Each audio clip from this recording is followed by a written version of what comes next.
নমস্কার, কেমন আছেন সবাই? আশা করছি সকলে খুব ভালো আছেন।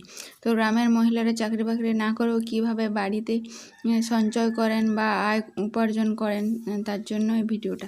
তো এটা হচ্ছে জুলগুন্ডার ঝাঁটা তৈরি করছে আমার পাশের বাড়ির ঠাকুমা।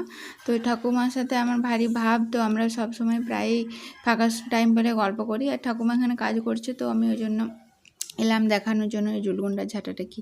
গ্রামের মানুষরা এটা হচ্ছে এক ধরনের ঘাস, এই ঘাসটা তুলে নিয়ে আসে, তারপর এটা শুকনো করে আর গোড়াটা ভালোভাবে পরিষ্কার করে নেয়, মাটি টাটিগুলো আগাছাগুলো, তারপরে এগুলো বেশ বিনুনি পাকানোর মতো পাকিয়ে পাকিয়ে ঝাঁটা তৈরি করে।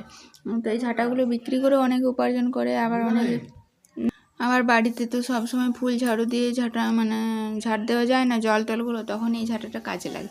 তো আমার মা ওগুলো কিনে, তো অনেক দাম নেয়। আর এখানে গ্রামে এগুলো ফ্রিতে পাওয়া যায়। মানে এগুলো উপরে নিয়ে এসে নিজেরা বানানোই হয়। তো এবছর আমাদের গ্রামের সবাই প্রায় প্রচুর তুলে নিয়ে এসে বানাচ্ছে। তো সকালবেলায় আমি এটা এখন করে রাখছি, তো বিকেলে আপনাদের জুলগুন্ডার গাছটা কেমন হয় দেখাবো। 25 টাকা 30 টাকা করে দাম লে। হ্যাঁ ঝাঁটা, হ্যাঁ। আর আমাদের 20 টাকা করে দিতে।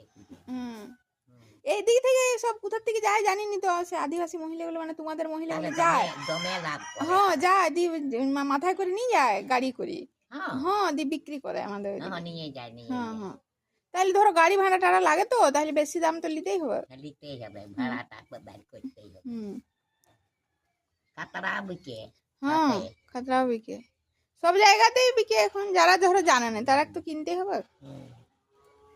আমাদের আজকাল আগে দমে দিচ্ছিল আমার কেনে, আমি 20 টাকা করে দিই। এই যে এগুলো হচ্ছে জুলগুন্ডার গাছ, এগুলো সব গ্রামের মহিলারা সব উপরে নিয়ে যাচ্ছে। এই ঘাসের ফুলটা হচ্ছে জুলগুন্ডার গাছ। তো আপনারা এটাকে অন্য কোনো নাম থাকলে কি নামে চেনেন জানাবেন। আর হ্যাঁ, আমার ঠাকুমার ওই যে বললাম আদিবাসী ঠাকুমা, তো উনি আমাকে শিখিয়ে দেবেন বলেছেন। তো আমি যদি শিখতে পারি তো জানাবো আপনাদেরকেও।